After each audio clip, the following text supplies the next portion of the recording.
knowledge is the basis of morals. But if knowledge was the basis of morals, then anyone who goes to Oxford or Harvard in what they call Freshers Week, and you look at the morals at about 4 in the morning, then you'll begin to wonder whether knowledge has anything to do with morals. Likewise, here Socrates was saying that a person who has wisdom says, I do not know. That's why Sheikh al-Tusi, may Allah bless his soul, he was once going up to sit on the minbar. And when he was going up to sit on the minbar, someone attacked him. They said to him, who do you think you are, sitting on a minbar 3 steps higher than all of us? You think you have that much knowledge? And Sheikh al-Tusi replied, no, if there was a minbar created for how much knowledge I do not have, it would reach the skies. These 3 steps is all that I have. If they made one for what I do not have, it would reach the skies. I'd be sitting there. So he turned the whole thing around. Persons making fun of him. Sheikh al-Tusi says, calm down. What's wrong with you? When I'm sitting on the minbar 4 steps higher than you, it doesn't mean that I think I'm greater than you. No, it's just a platform for me to speak. That's it. And therefore you found that the Greek philosophers had their own opinion about wisdom. And that's why you also find that within the books of hadith and the narrations you find about wisdom as well, you find that there are many, and even you find that Confucius, the philosopher, he used to say, what is wisdom? He used to say wisdom is reflection, imitation, and then experience. How many times do you tell your sons and daughters that however much you think you've gone through, you've not been where we've been? Experience is wisdom. I remember in the days when I would give majalis about marriage without being married, it would be so textbook the words that I'm giving. It's the ahadith and it's the Quran. And then when I got married, I looked at it and I thought, truly experience is wisdom. Whatever you're saying textbook from mimbar, yes, it's one thing. But when you're actually there and then you're saying it from your heart. You mean it. Because you're like, I've been there. True. Experience brings wisdom. Confucius used to say, reflection, imitation, experience. Let your experience be the base of your wisdom. And that's why when you look in the Holy Quran, you find Allah subhanahu wa ta'ala stresses that the basis of our actions as Muslims should always be wisdom. If you look, for example, Allah subhanahu wa ta'ala in Surah 16 of the Quran, there's a beautiful verse I'd like to refer to. Verse 125. Surah 16. And so those of you who've already gone to Surah Luqman, if you just put, I don't know, do you have one of these where you can, like a bookmarker? Even my one's not coming out. Here it is. Surah 16, verse 125, Surah Al-Nahl. What does it say? It says, it teaches us the Islamic philosophy about what? About how you invite people towards the religion.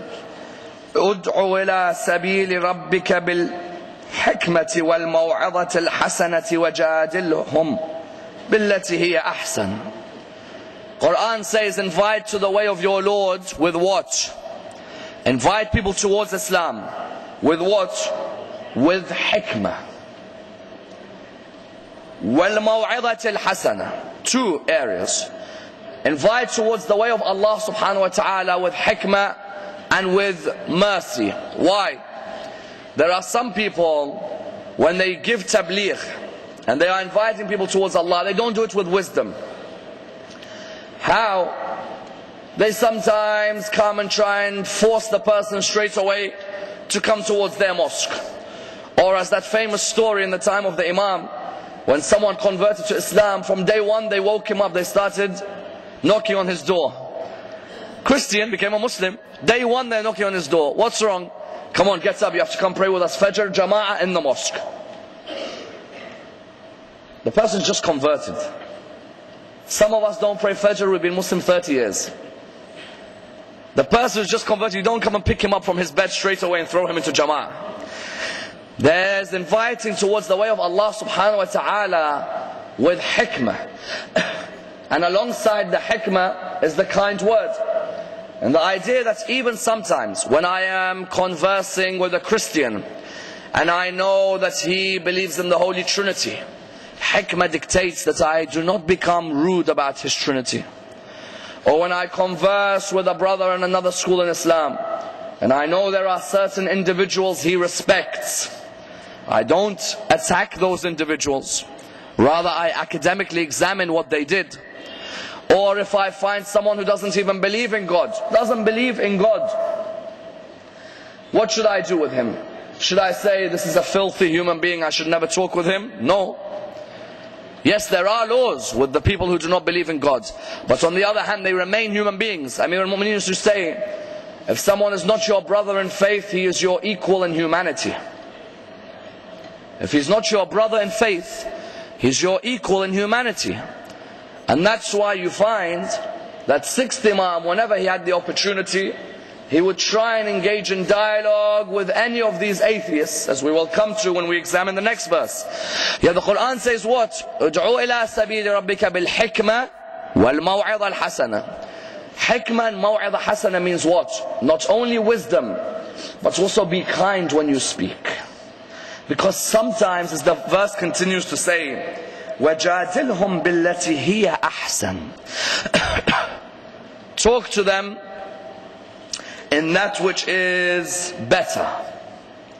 Sometimes when we give tabligh, the person on the other end is very rude, abrasive. Don't be affected and then start being rude and abrasive. Relax. If there is hot water or there is a fire, you pour the cold water over it. You relax. Why? Because you know that you're on the right. So therefore just relax with your argument. That's why Amir al-Mu'mineen, you find on many occasions that whenever there was the opportunity, he would employ wisdom and hikmah together. Wisdom and maw'idah hasana together. And you would find it would bring a devastating effect. One occasion, he's returned from the battle of Nahrawan against the Khawarij. Many casualties had occurred, but again he was victorious in the face of the opposition.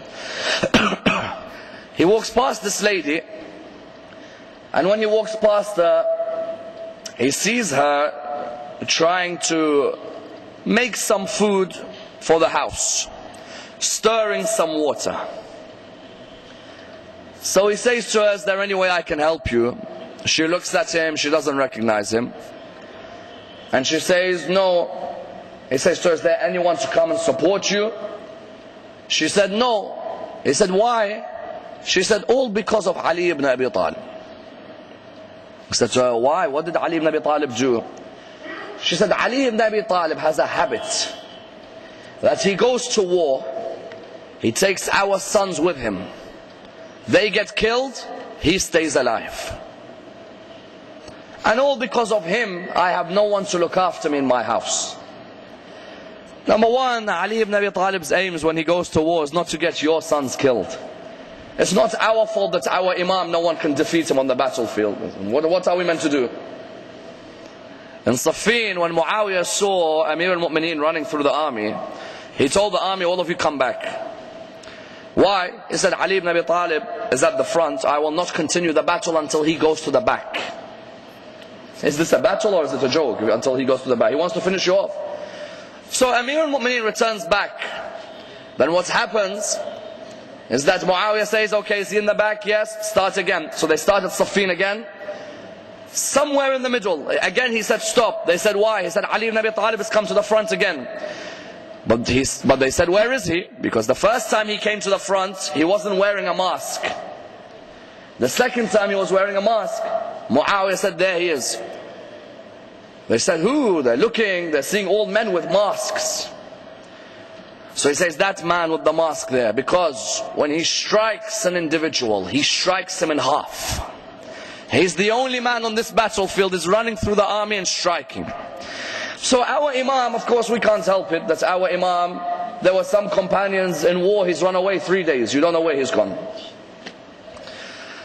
Sword of Allah. And there were others. Ali ibn Abi Talib goes through a battlefield. The second thing is, Ali ibn Abi Talib didn't have the intention. Anyway, she said it's all because of Ali ibn Abi Talib.